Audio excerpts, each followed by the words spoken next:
एउठू आरंभ है रेवतीर पाठपढ़ा। तही परदिन सकाळू वासुदेव सीतानाथ बाबूंकर प्रथम पाठ खंडी आनी रेवती हाथ में धरईदेला। आउ रेवती बड़ खुशी ही बापा पाखे बसी बहीर आगरू शेष सबू ओलटई देखिला। सेथिरे हाथी घोड़ा गोरु गाई ए सबु चित्र देखि भारी खुशी हो गला। राजा माने हाथी घोड़ा बांधी खुशी हुंती, केही केही हाथी घोड़ा चढ़ी खुशी हुंती। आम रेबी छवि देखि खुशी हो गला।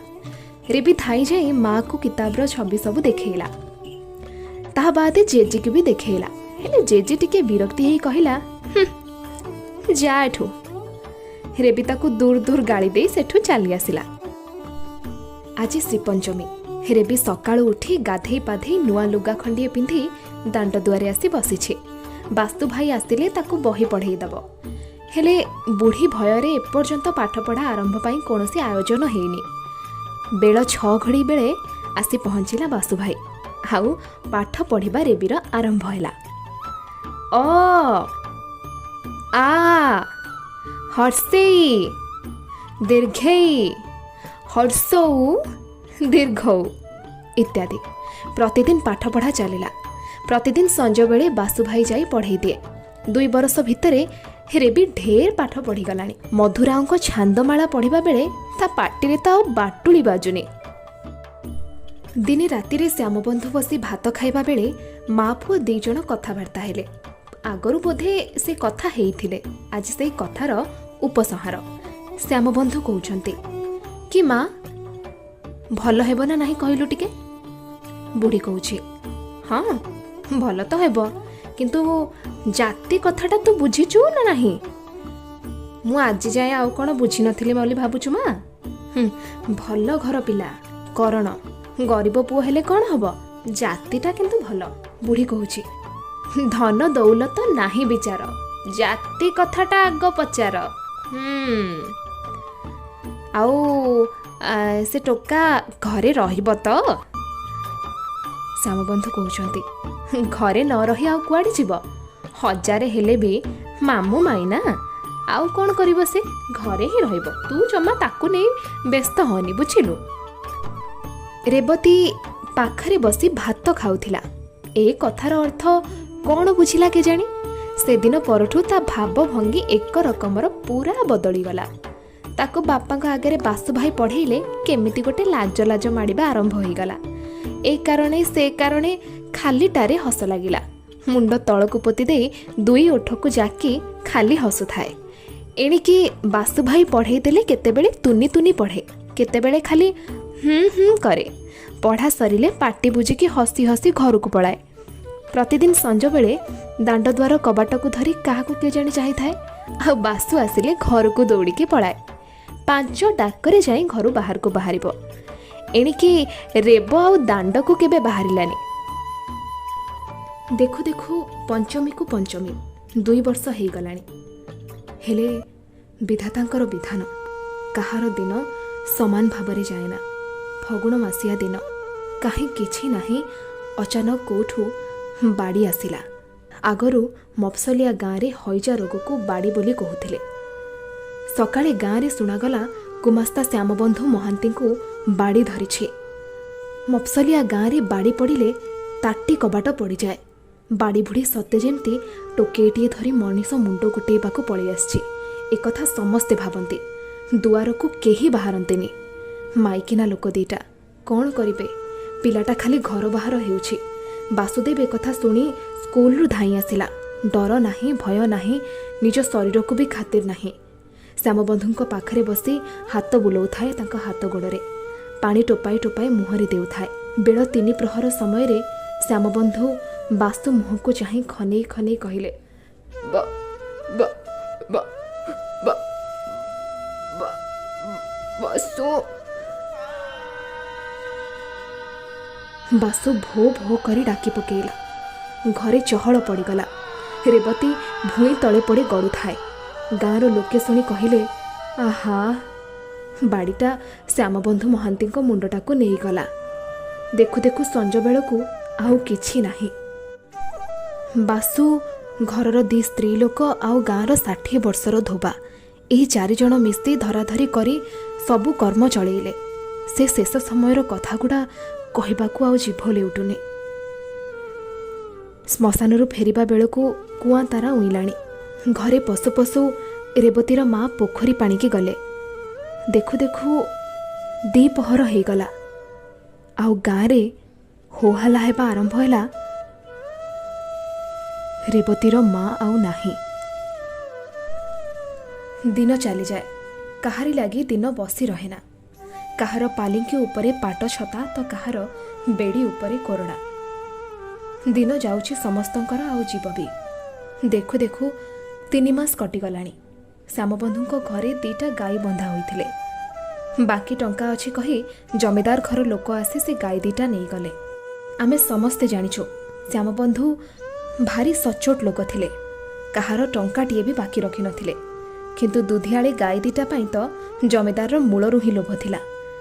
ताकू छाड़ी जमीदार जो 3 माण जमी देइथिला चसीबाकू ताकू भी नहीं गलाणी। बलद 2टा को 17.5 टंकारे बिका होइथिला। 2 जनक क्रियारे जेतिकी खर्च हैला आउ जहा बळी थिला एमती टुकुरु मुकुरु करी मासे जळीगला।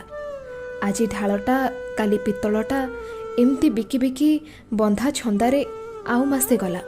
बासु दिनकू 2 ओळी दुआर को आसे। राति घड़िए जाए बसे। आई नातुणी दिहे सोइला परे बासु बसा को जाए। बासु किछि टंका पैसा देले आई नातुणी केही नियंतिनी। बळेई बळेई किछि भी देले ताकू ठणा उपरे रखि दियंती। बासु जानि पारी आउ किछि दिएनी। बुढ़ी पाखरु गोटाए 2टा पैसा नहीं सौदा किणी दिए। आउ सेई 2 पैसार सौदा को 8-10 दिन चली जाए। घरर चाल भी उड़ी गलानी। छाउणी दरकार। बासु 2 टंकार नड़ा किणी आनी बाड़ी रे गदेइछि। किंतु एपर्यंत छपर हो पारिनी। बुढ़ी एबे आउ दिन राति बसी कांदेनी। केवल संज हेले बसी कांदे। कांदी कांदी तले पड़ जाए। आउ सेठी तार राति कटे। रेवती भी धकेई धकेई तारी पाखरे पड़ जाए। बुढ़ी आखि को आउ भल भाबरे दिसुनी। बायाणी परी हेई गलाणी। एबे से कांदिबार उणा करी एथर रेवती को गाली देबा आरंभ करिछि। एते जे दुख एते दुर्दशा सबुर मूल कारण हेउछि रेवती। एकथा से मनरे गंठी बांधी सारिलाणी। रेवती पाठ पढ़िबारु ता पुओ मला, बोहू मला, हलिया छाड़ी पळेइले। बलदगुड़ा बिका होईगला। जमीदार आसी गाई के बांधि नहीं गला। रेवतीटा कुलक्षणी, कुढंगी, लक्ष्मी छाड़ीटा। बुढ़ी आखि को जे दिसु नाही ताहार कारण भी से रेवतीर पाठ पढ़ा। बुढ़ी गाली देबा बेले रेवती आखिरु 2 धार लुह बोही जाए। डरे बुढ़ी पाखरे से छिड़ा होई पारेनी। बाड़ी दुआरे नहले घर कणरे जाई मुह घोड़ेई की कांदे। बासु मध्य दोषी, कारण से तो रेवती पाठ पढ़िबा पाई ही कहिथिला ना। हेले बुढ़ी बासु को किछि कहि पारेनी, कारण बासु नहेले घर दंडे चलिबनी। सेपटे जमीदार रो भी हिसाब सरुनी। काली ए हिसाब, आज से हिसाब, आज एटा बाकी, काली सेटा बाकी कहिके घरर गोटिए परे गोटिए जिनिस सबु नहीं चलीछि। एबे आई नातुणीकर सहारा बोली तो सेई बासु ही अछि। किंतु रेवती आउ आग भली नाही। ता पाटी आउ केही सुनु नाहंती। बापा माँ गला दिनरू दांड दुआर से देखिनी। केते दिन जाए तो भो भो करी डाक पारी कांदुथिला। किंतु एबे आउ पाटी करी से कांदुनी। मात्र दिन राति तार से जो बड़ बड़ 2टा आखि सेथिरे सान सान नील कई परी पानी रे ढळ ढळ हेउथाय। तार से छोटिया हृदयटा मन भितरे केते दुख केते कष्ट सही भांगी जाइछे। ता पाई तो एबे दिन राति सबु समान। सूर्य आसिले आलुओ नाही कि राति रे अंधार भी नाही। सबुठी खाली सुनसान। केवल बापा मांकर से छवि को हृदय रे धरी रखिछि। माँ एठी बसे, बापा एई पट देई चली जाउथिले। ता आखिरे सबु बेले खाली एया ही देखा जाउछि। बापा माँ मरी जाइछन्ति। से आउ केबे आसीबेनी एकथा से विश्वास ही करि पारुनी। पेटरे भोक नाही, आखिरे निद नाही। दिन राति खाली बापा माँ को मुह ता आखि आगरे नाची जाउछि। जेजेमा पाखरे भारी डर खाइबा को बसे। माटी बसी आउ उठे नाही। देहरे हाड़ चम भी धुड़धुड़ हेलाणी। केवल बासु घर को आसिले टिके उठी पड़े। बड़ बड़ आखि 2टा करी जल जल करी बासु मुह को चाही थाए। ବାସୁ ଅନେଇଲେ ସାନ ନିଶ୍ୱାସଟିଏ ପକାଇ ମୁଣ୍ଡ ପୋତି ଦିଏ। ବାସୁ ପାଖରେ ଥିବା ଯାଏ ତାକୁ ଚାହିଁ ରହିଥାଏ। ଏବେ ତାର ଆଉ କିଛି ଜ୍ଞାନ ନାହିଁ। ଆଖିରେ ବାସୁ, ଚିନ୍ତାରେ ବାସୁ, ଆଉ ପୁରା ହୃଦୟଟା କେବଳ ବାସୁ ହେଇଯାଇଛି। ଶ୍ୟାମବନ୍ଧୁ ମରିବାର ଆଜିକୁ ହାତଗଣତି 5 ମାସ ହେଇଗଲାଣି। ଜ୍ୟେଷ୍ଠ ମାସିଆ ଦିନ। ହଠାତ୍ ଦିନ 2 ପହରେ ଆସି ବାସୁ ଦୁଆର ପାଖରେ ଡାକିଲା। ଏତେବେଳେ ସମୟରେ ସେ କେଉଁ ଦିନ ଆସେନି। ବୁଢ଼ୀ କୁନ୍ଥେଇ କୁନ୍ଥେଇ ଯାଇ କବାଟଟା ଫିଟେଇଲା। ବାସୁ କହିଲା, ଜେଜେମା, ଇନ୍ସପେକ୍ଟର ହରିହରପୁର ଥାନାରେ ବସି ପାଠଶାଳାରେ ପିଲାଙ୍କୁ ପାଠ ପଚାରିବେ। ସବୁ ସ୍କୁଲର ପିଲାମାନେ ସେଠିକି ଯିବେ। ଆଉ ମୋ ପାଖକୁ ବି ଚିଠି ଆସିଛି। ମୁଁ ଗୋଟେ କାମ କରୁଛି, ମୋ ପିଲାଙ୍କୁ ନେଇ କାଲି ସକାଳେ ସେଠିକି ଯିବେ। ମୋତେ 5 ଦିନ ମାତ୍ର ଲାଗିବ ସେଠି। ରେବତୀ କବାଟ କୋଣରେ ଛିଡ଼ା ହୋଇ ସବୁ ଶୁଣୁଥିଲା। ଲଥ କରି ବସି ପଡ଼ିଲା। ଭାଗ୍ୟକୁ କବାଟଟା ଧରିଥିଲା, ନହେଲେ ପଡ଼ିଯାଇଥାନ୍ତା। ବାସୁ 5 ଦିନ ସକାଶେ ଚାଉଳ, ଲୁଣ, ତେଲ, ବାଇଗଣ କିଣି ଆଣି ଅଗଣାରେ ଥୋଇଦେଇ ବୁଢ଼ୀକୁ ଜୁହାରଟିଏ ପକାଇ ଶନିବାର ଦିନ ମୁହଁ ସଞ୍ଜ ବେଳକୁ ବାହାରି ପଡ଼ିଲା। ବୁଢ଼ୀ କହିଲା, ବାପାରେ, ଖରାରେ ବୁଲିବୁନୁ। ହଁ, ଦେହ ପାକୁ ଟିକେ ଚାହୁଁଥିବୁ, ଆଉ ବେଳରେ 2ଟା ତୁଣ୍ଡରେ ଦେଉଥିବୁ କିଛି। ଏହା କହି ନିଶ୍ୱାସଟିଏ ପକାଇଲା। ରେବତୀ ଏକ ଧ୍ୟାନରେ ବାସୁକୁ ଚାହିଁଥାଏ। ହେଲେ ଆଜିର ଚାହାଣୀଟା ଟିକେ ଅଲଗା ପ୍ରକାର ଥିଲା। ଆଗେ ବାସୁ ମୁହଁକୁ ଚାହିଁଲେ ମୁଣ୍ଡ ତଳକୁ ପୋତି ଦେଉଥିଲା, କିନ୍ତୁ ଆଜି ସେ ଭାବ ନାହିଁ। ଗୋଟିଏ ଲୟରେ ବାସୁକୁ ଚାହିଁଛି। ବାସୁ ମଧ୍ୟ ଆଉ ଆଗ ଭଳିଆ ଚାହାଣୀରେ ଚାହିଁନି। ଆଗେ ବାସୁର ଭାରି ଇଚ୍ଛା ଥିଲା ରେବତୀକୁ ଟିକେ ଭଲ କରି ଦେଖିବ, କିନ୍ତୁ କେବେ ଅନେଇ ପାରେନି। ଆଜି 4 ଆଖିର ମିଳନ। ଆଖି ଫେରେଇ ନେବାକୁ କାହାର ଆୟତ ନାହିଁ। ବାସୁ ଚାଲିଗଲାଣି। ଆଉ ଦିନ ନାହିଁ। ଘର ବାହାର ବି ଅନ୍ଧାର ହେଇ ଆସିଲାଣି, କିନ୍ତୁ ରେବତୀ ସେମିତି ଚାହିଁ ରହିଛି। ବୁଢ଼ୀ ଡାକିଲା ବୋଲି ତାର ଚେତା ପଶିଲା। ଘର ବାହାରଟା ଦେଖିଲା ବେଳକୁ ପୁରା ଅନ୍ଧାର, ଆଉ ରେବତୀ ଘର ଭିତରକୁ ଚାଲିଗଲା। ରେବତୀ ବସି ଦିନ ଗଣୁଥାଏ। କୋଉ ଦିନ ବାସୁ ଫେରିବ। ଆଜିକି 6 ଦିନ ହେଇଗଲା। ବାପା ମା ଗଲା ଦିନରୁ ରେବ ଆଉ ଦାଣ୍ଡ ଦୁଆର ଦେଖିନଥିଲା। ଆଜି ସକାଳୁ ଆସି ଦାଣ୍ଡ ଦୁଆରେ 2 ଥର ମୁହଁ ମାରି ଗଲାଣି। ବେଳ ପାଖାପାଖି 6 ଘଡ଼ି ହେବ। ହରିହରପୁରକୁ ଯେଉଁ ପିଲାମାନେ ଯାଇଥିଲେ ସେମାନେ ଫେରି ଆସିଲେ। ହେଲେ ଗାଁ ଲୋକମାନେ କୁହାବଲା ହେଉଥିବାର ଶୁଣିବାକୁ ମିଳିଲା। ହରିହରପୁରରୁ ଫେରିବା ବେଳେ ଗୋପାଳପୁର ବରଗଛ ମୂଳରେ ପଣ୍ଡିତଙ୍କୁ ବାଡ଼ି ଧରିଲା। 4 ଥର ପୋଖରୀ ପାଣି ହେଲେ। ଅଧାରାତି ବେଳକୁ ପଣ୍ଡିତ ଚାଲିଗଲେ। ଗାଁ ଲୋକମାନେ ହାୟ ହାୟ କରୁଥାନ୍ତି। ପିଲାଠାରୁ ଝିଅ, ମା ସବୁ ପାଟି କରି କାନ୍ଦୁଥାନ୍ତି। କେହି କେହି କହୁଥାନ୍ତି, ଆହା, କି ରୂପ ତାଙ୍କର ଥିଲା, କି ଧୀର ସିଏ, କି ଶାନ୍ତ ସ୍ୱଭାବର ପିଲାଟା ସେ ଥିଲା। ଦାଣ୍ଡରେ ଚାଲିଗଲା ବେଳେ ମାଛିଟିକୁ ବି ମୋ କହୁନଥିଲା।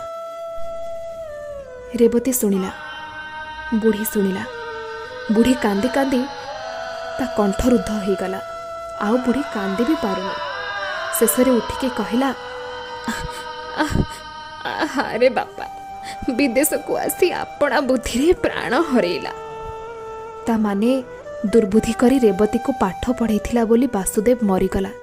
ଏକଥା ଭୋ ଭୋ କରି କାନ୍ଦି ବୁଢ଼ୀ କହୁଥାଏ। ଶୁଣିଲା ବେଳକୁ ରେବତୀ ଘରେ ଯାଇ ପଡ଼ିଛି। ସୋର ଶବ୍ଦ ଆଉ କିଛି ନାହିଁ। ସେଦିନ ଗଲା। ତା ପରଦିନ ସକାଳୁ ବୁଢ଼ୀ ରେବତୀକୁ ପାଖରେ ନ ପାଇ ପାଟି କରି ଡାକିଲା, ଲୋ ରେବତୀ, ଲୋ ରେବି, ଲୋ ନିଆ, ଲୋ ଚୁଲି, କୁଆଡ଼େ ଗଲୁ ଲୋ? ବୁଢ଼ୀ ବାୟାଣୀ ପରି ହେଇଗଲାଣି। କାନ୍ଦ ବୋବାଳି ଆଉ ନାହିଁ। କେବଳ ରାଗରେ ଦିନ ରାତି ରେବତୀକୁ ଗାଳି ଦେଉଥାଏ। ପଡ଼ିଶା ଲୋକ ଯେତେବେଳେ ବି ଦାଣ୍ଡ ଦେଇ ଗଲେ ସେତେବେଳେ ଶୁଣିଛନ୍ତି, ଆଲୋ ଲୋ ରେବି, ଲୋ ନିଆ, ଆଲୋ ଚୁଲି, କୁଆଡ଼େ ଗଲୁ ଲୋ? ବୁଢ଼ୀ ଆଖିକୁ ଆଉ ଦିଶୁନି। ଅଣ୍ଡାଳି ଅଣ୍ଡାଳି ଯାଇ ରେବତୀ ପାଖରେ ପହଞ୍ଚିଲା। ଏତେ ଡାକିଲା, ଜବାବ ନ ପାଇ ତା ଦେହରେ ଟିକେ ହାତ ବୁଲେଇ ଦେଖିଲା। ଭାରି ଜ୍ୱର, ଦେହରୁ ନିଆଁ ବାହାରୁଛି, ଜ୍ଞାନ ନାହିଁ। ବୁଢ଼ୀ ବହୁତ ସମୟ ଯାଏ ବସି ଭାବିଲା, କ'ଣ କରିବି ଏବେ, କାହାକୁ ଡାକିବି? ମନରେ ଏତେ ଲୋକଙ୍କ କଥା ଭାବିଲା, ହେଲେ କେହି ଆପଣାର ମଣିଷଟିଏ ତା ଆଖିକି ଦେଖାଗଲେନି। ଶେଷକୁ କିଛି ନ ପାଇ ବୁଢ଼ୀ ରାଗିଗଲା। ଆଉ କହିଲା, ଯାହା ଆପଣା କିଆ ତହିଁକି ଇଲାଛୁ କିଆ। ତା ମାନେ ତୁ ପାଠ ପଢ଼ିଲୁ ବୋଲି ତତେ ଜ୍ୱର ହେଲା। ମୁଁ ଆଉ କ'ଣ କରିବି? ଦିନେ ଗଲା, 2 ଦିନ ଗଲା, 3 ଦିନ ଗଲା, 4 ଦିନ ଗଲା, 5 ଦିନ ବି ଗଲା। ରେବତୀ ସେମିତି ମାଟିରେ ପଡ଼ିଥାଏ। ଆଖି ଆଉ ଫିଟୁନି, ଡାକିଲେ ଉତ୍ତର ବି ନାହିଁ, ଉଁଚୁ ହେବାର ମଧ୍ୟ ନାହିଁ। ଆଜିକି 6 ଦିନ। ରେବତୀ ସକାଳୁ ସକାଳୁ 2-4 ଥର ବଡ଼ ପାଟିରେ ଡାକିଲା। ବୁଢ଼ୀ ପାଟି ଶୁଣି ପାଖକୁ ଗଲା, ଦେହରେ ହାତ ବୁଲେଇ ଦେଖିଲା, ହାତ ଗୋଡ଼ ପୁରା ଶୀତଳ ପଡ଼ିଯାଇଛି। ଡାକିଲେ ହୁଁ ହୁଁ ଜବାବ ବି ଦେଉଛି। କଟମଟ କରି ମୁହଁକୁ ଚାହୁଁଛି। କିଛି ନ ପଚାରିଲେ ବି କେତେ କଥା କହି ପକାଉଛି। ବୋଧେ କବିରାଜ ଦେଖିଥିଲେ କହିଥାନ୍ତେ ଇଏ ଶନିପାତ ବୋଲି। କିନ୍ତୁ ବୁଢ଼ୀ କିଛି ଜାଣିପାରିଲାନି। ଭାରି ଖୁସି ହେଲା।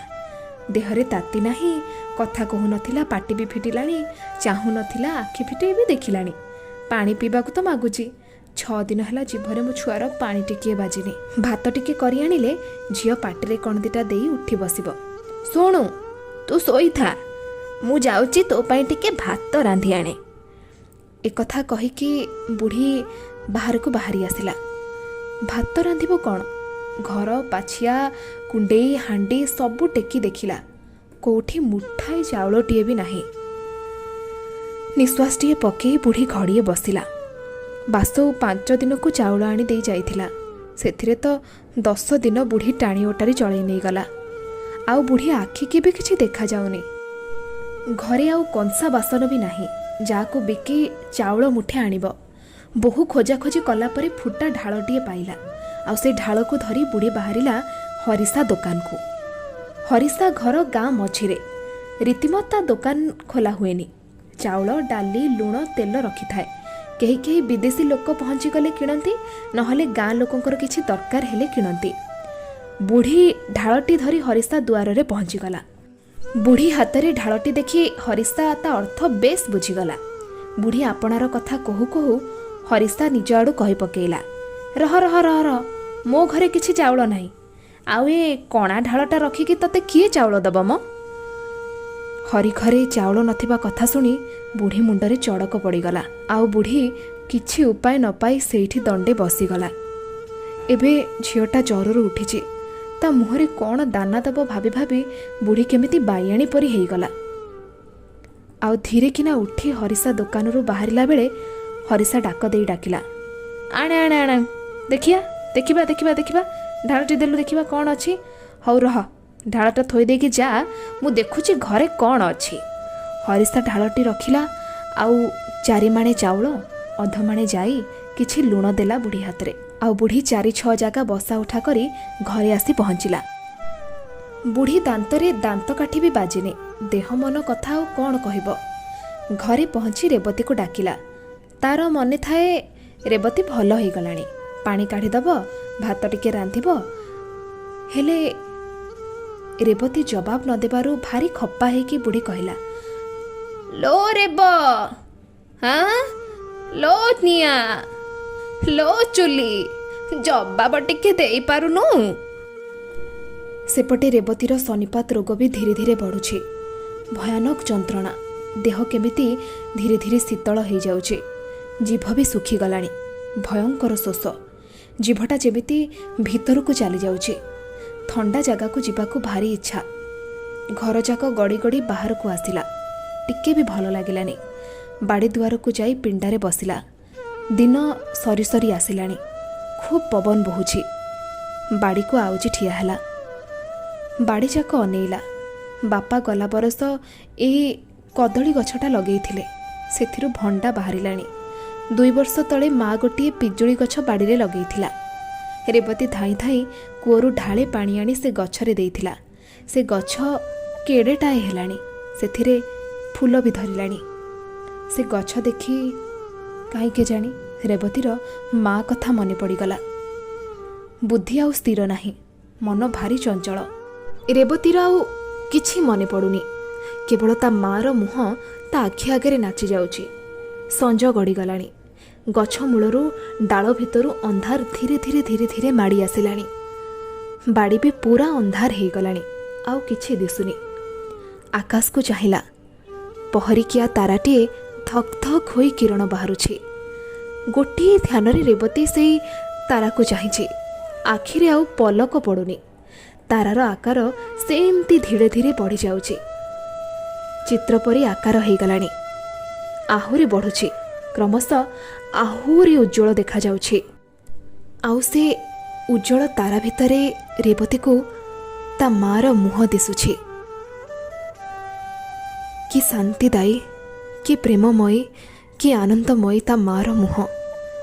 ମା ଦୁଇ କୋଟି କିରଣରେ ହାତ ବଢ଼େଇ ଦେଲା ରେବ ଆଡ଼କୁ।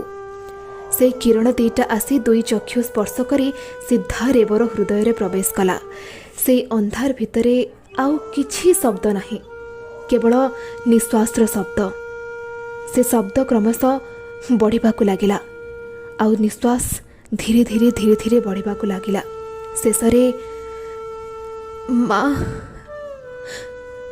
ମା ଦୁଇଥର ଅସ୍ପଷ୍ଟ ଶବ୍ଦ ଶୁଭିଲା। ତାପରେ ବାଡ଼ି ଭିତରେ ସବୁ ନିସ୍ତବ୍ଧ ଆଉ ନୀରବ। ଏପଟେ ବୁଢ଼ୀ ଘୁଷୁରି ଘୁଷୁରି ଯାଇ ରେବତୀ ଶୋଇବା ଜାଗା ଦେଖିଲା। କେହି ନାହାନ୍ତି। ଘରଯାକ, ବାହାର ଅଗଣା, ଢିଙ୍କି ତଳ ସବୁଆଡ଼େ ଖୋଜିଦେଲା। ଭାବିଲା ଜ୍ୱର ଭଲ ହେଇଗଲାଣି, ବାଡ଼ିରେ ବୁଲୁଥିବ। ସେଇ ଡାକ, ଆଲୋ ରେବତୀ, ଲୋ ରେବି, ଆଲୋ କୁଆଡ଼େ ଗଲୁ, ଲୋ ନିଆଁ, ଲୋ ଚୁଲି। ବାଡ଼ି ଦୁଆରକୁ ଗଲା। ଅଣ୍ଡାଳି ଅଣ୍ଡାଳି ପିଣ୍ଡାକୁ ଉଠିଲା। ପିଣ୍ଡାଟା ଭୁଇଁଠାରୁ 2 ହାତ ଉଚ୍ଚ ଆଉ ହାତେ ଚଉଡ଼ା ହବ। ମଲା, ତୁ ଏଇଠି ବଇଛୁ? ଦେହରେ ହାତ ଦେଇ ବୁଢ଼ୀ ପ୍ରଥମେ ଚମକି ପଡ଼ିଲା। ଆଉ ଥରେ ଭଲ କରି ଗୋଡ଼ଠାରୁ ମୁଣ୍ଡ ଯାଏଁ ହାତ ବୁଲେଇଲା। ନାକରେ ହାତ ଦେଇ ଗୋଟାଏ ଉତ୍କଟ ଶବ୍ଦ କଲା, ଆଉ ସଙ୍ଗେ ସଙ୍ଗେ ପିଣ୍ଡା ତଳେ ଖସି ପଡ଼ିଲା। ଶ୍ୟାମବନ୍ଧୁ ମହାନ୍ତି ଘରର କୌଣସି ପ୍ରାଣୀକୁ ଜଗତରେ ଆଉ କେହି କେବେ ଦେଖି ନାହାନ୍ତି। ପଡ଼ିଶା ଘର ଲୋକ ରାତି ପହରକ ସମୟରେ ସେଇ ଶେଷ ଶବ୍ଦ ଶୁଣିଥିଲେ। ଲୋ ରେବତୀ, ଲୋ ରେବି, ଲୋ ନିଆଁ, ଲୋ ଚୁଲି, କୁଆଡ଼େ ଗଲୁ ଲୋ?